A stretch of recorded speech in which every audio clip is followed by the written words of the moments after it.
nze Roland Kaja Nkuruma okuva Ekisoro district mu constituency ya Bufumbira East constituency. Ekindese kugenda mu parliament Ssemasonga ensonga y'emirimu y'abavubuka. Njagala genda mu parliament okukola lobbying tusobole okuleeta amakolero mu Kisoro district abavubuka basobole okufuna emirimu. Ssemasonga ya 2026 ogenda mu 2031 mirimu for the job for the young people of Uganda. Olanga meya w'etown y'Evundubujo olunaku lwaleero n'asuusuddwa okwesimbawo ku bwa LC5 owa Vundubujo. Ndi musanyufu nnyo olw'ensonga eyo akuba endowooza gye tulina ey'okubeera nga tusoosowaza ensonga ez'abantu ab'e Vundubujo n'okulaba nti Vundubujo tugiteeseteese ku lwa omusaayi gwaffe oba abaana baffe ab'enkya basange nga Vundubujo ennungi nga kifo ekibeeyagaza bonna okubeeramu. So ensonga tubadde nga tukola mobilization ey'okunoonya akalulu abantu baffe bonna beetegese ogenda okulonda nga 24 omwaka guno omwezi ogw'omusanvu. So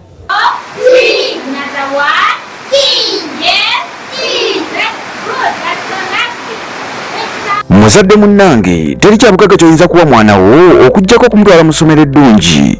Light the World Kindergarten Primary School ly'essomero w'oyinza okutwala omwana wo. Bano basomesa abaana okuviira ddala ku top kirasi okutuuka ku kibiina ekyokusatu. Bayigiriza abaana kompyuta n'ava buto ng'amanyi ekyokukola. Balina ebyokuzanyisa by'abaana omwana n'alemwa kwetama kusoma. Bano balina n'emmotoka ekima abaana n'okubazaayo nga bamaliriza okusoma.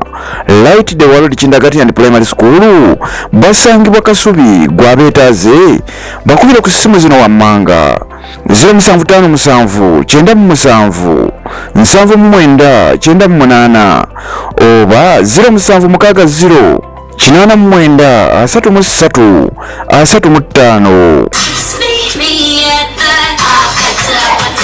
35. Currently, I'm looking at changing or amending to have an amendment in Disability Act, where people with disabilities leaders at the district level for like a disability council.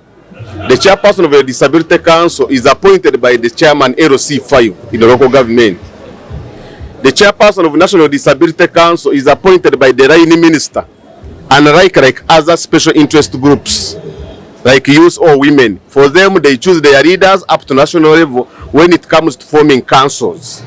So that is point number 1. 2, we have challenges in movement, like devices, like tools to use, crutches, wheelchairs, and for deaf and interpreters, plus the blind, for the blind are like a white cane they use for movement.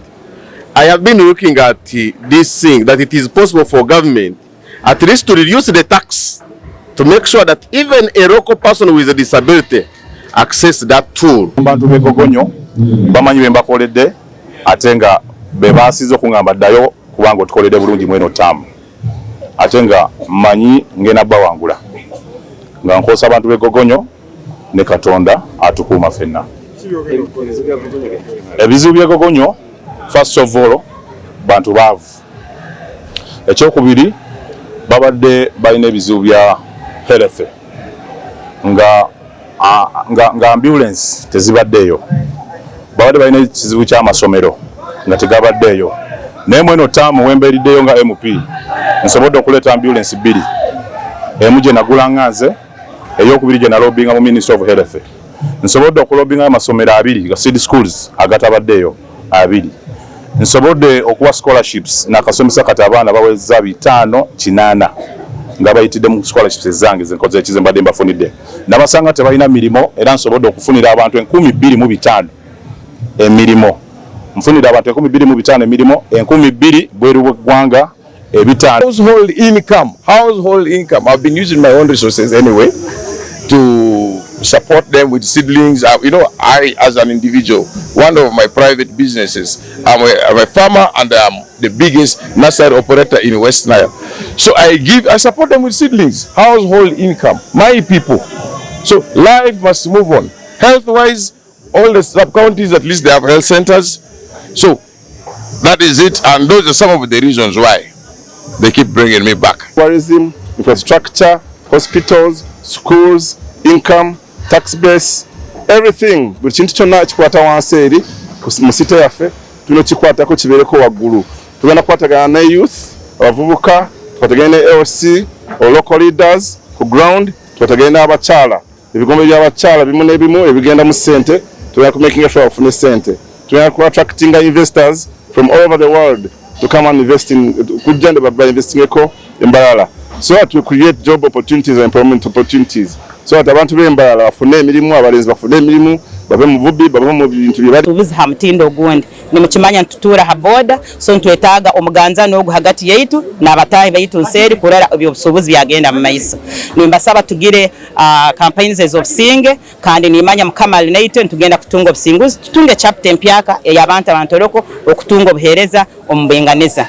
Abandu nywe bose abentoroko district nabirunzire nomination ngane mwasa ngabasinga nywe bose habwe nyisabira twamba unze party eno ngane mwasa tulonda ya katuli omwabusinge kandi nganasi nyamahangane netu tukanze obuhereryo mu abandu omubuyonzo ebya risoma nebyo busubure nesyangudo so ngane mwasa mwasinja kutsibu kundi mwabiri nyisabira eno ni step yo kubanza tune mwasa muiteka teke nyamahangane netu oluko olwiwe runenetu tukesinga karurukano mwasinja kutsibu amaltanga mu ngolo dadang awe ituria alo do north aranga krona ngatunga nyapei ngakrona uweki nitunga ulelo te kana krona ke education ngakrona hasego health ngakrona ngrotin ngakrona aiwara yente la karamaja ngakrona aiwara ngezi tikonei aba olimo morwoli atamare echameti ngakrona bo yo peace alo karamaja kan topolore wan ani irkagno primaries eponyo akuo alo electoral commission wala government ani irkagneni ke kadawto ngidodo kone la parliament to gawna aktia ngakro una angidodo ala parliament etala karita ikano mutual tapon rianga alo karamoja ulu nominating atiang atamara irkagno nomination ayabena krona ba nominating modo kani amateeka g'amataka nga bw'ogatunulira ganyigereza Central Region okusinga region zonna mu Uganda. Olwekyo bwe mba nfunye omukisa oguyingira Parliament twetaaga okubeerako n'amateeka ge tukyusa oba mu bulungi oba mu bubi negeetaaga okukyuka ab'ebibanja basobole okufuna ku ddembe. Kati bagenze ne baleeta etteeka ly'okusasula obusuulu naye ng'ate akawaayiro 29 ke baayogeddeko tebakakyusizza. N'olwekyo ekyo kiringa kiguumaaza ngente yoto omuliro ogwe nolowooza nti eri ku kikoomi nolowooza nti ejja kukuseesaamu. Nolwekyo mu mbeera efaanana bwetyo njagala okusaba abantu mwenna abannakasongola bayirawo ne districts endala zonna eza Central Region okulaba nti tukwatira wamu tusobole okwerwanako oba oli awo kitundu kyaffe kisobole okubeera nga kisituka abantu basobole okubeera nga we batudde tebatataaganyizibwa